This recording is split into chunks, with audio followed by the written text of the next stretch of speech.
YouTube चॅनलवर तुमचं सर्वांचं स्वागत आहे। आज मी तुम्हाला बेबी चड्डी कशी कटिंग करायची ही कपड्यावर दाखवते। तर बेबी चड्डीचा डायग्राम आपल्याकडे आहे क्लासेसमध्ये। तर बेबी चड्डी काढायसाठी आपल्याला फक्त सीट घेर लागतो।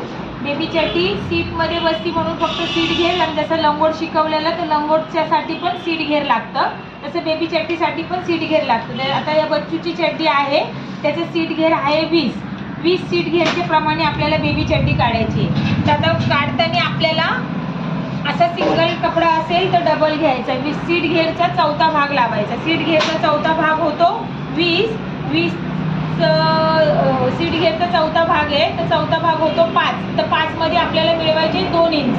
तर 5 मध्ये 2 मिळवले तर पूर्ण टोटल झाली 7 ची घडी घ्यायची आपल्याला डबल कपड्यावर। 7 ची घडी घेतल्यानंतर आपल्याला कपडा करायचा आहे असा फोल्ड।